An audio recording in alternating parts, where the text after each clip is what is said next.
na Zogam Nuam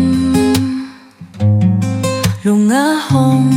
ngilh loading Singta gamlei nuammah Mubang ngei watching sang tegaling don lên ngei sopak te zong san zelzel rồi lên thế te akuan chai chai na Lungah ngilh mo Zogam Nuam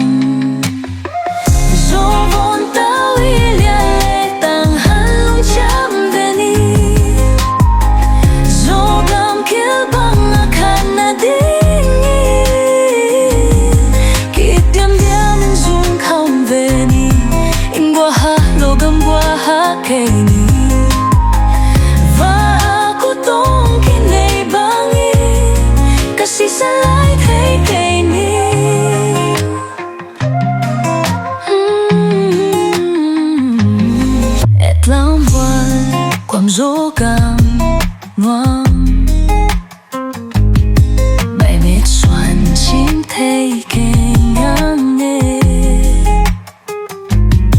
anh nét tôi đau nun na hak sang zong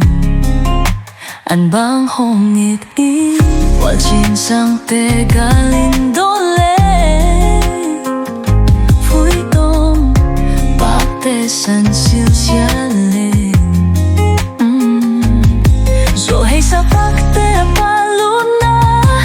Trên thấy lâu Zogam Nuam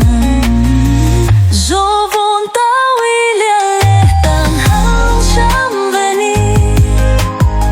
Zogam kibawl khan na ning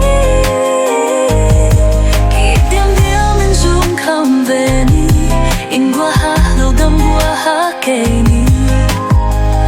Và aku tong kinay bangin Kasi sa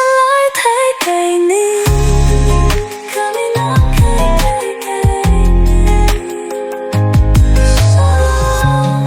gabang lên na Zogam Nuam lại tôi kia zong ngei kay ning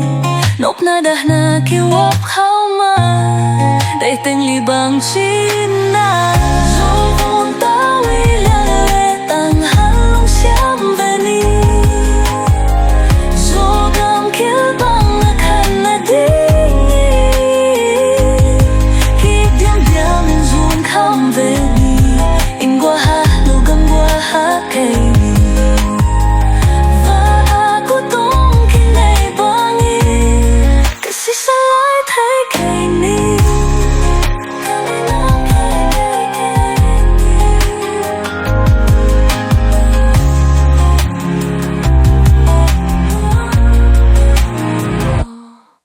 Mual don amoy qua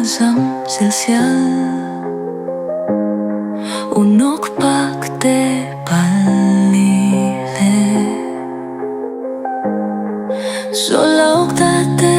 akuan ngau na Lungah ngilh mau Zogam Nuam Zo vốn tawh lia lệ tang hanciam